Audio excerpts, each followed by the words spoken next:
السلام علیکم دوستانو. آیا کله مو فکر کړی چې ولې ځینې ادارې بریالۍ وي خو ځینې بیا د فساد، ګډوډۍ او کمزورې رهبرۍ له امله ناکامه کیږي؟ نن په دې ویډیو کې مونږ د ادارو د شفافیت، اداري پالیسیو، مالی حساب ورکونې او د کارکونکو د باور په اړه مهم معلومات در سره شریکو. نو ویډیو تر اخره وګورئ ځکه دا معلومات د هر مدیر، کارکونکي او زده کوونکي لپاره ډیر ارزښت لري. اوس راځو په لومړیو کې په دې باندې بحث کوو چې ولې اداري پالیسي مهمه ده.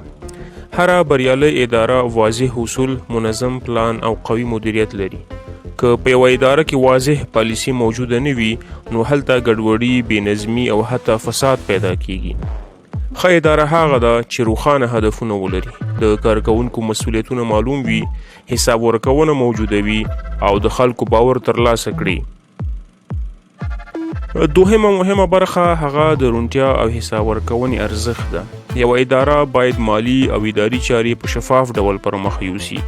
کله چې روڼتیا موجوده وي د فساد مخه نیول کیږي، د خلکو اعتماد زیاتیږي، کارکونکي په ډاډه زړه کار کوي او اداره پرمختګ کوي. خو که حساب ورکونه نه وي نو د ادارې اعتبار له منځه ځي. درېیمه مهمه خبره هغه د کارکونکو رول ده. دوستانو، یوازې مدیر نه بلکې هر کارکونکی د ادارې په بریا کې مهم رول لري. یو ښه کارکونکی باید ایماندار وي، وخت پابند وي، د مسؤلیت احساس ولري او اداري اصول مراعات کړي، ځکه قوي ټیم د قوي ادارې بنسټ دی. څلورمه مهمه خبره هغه مالی نظم او د بودیجې کنټرول ده.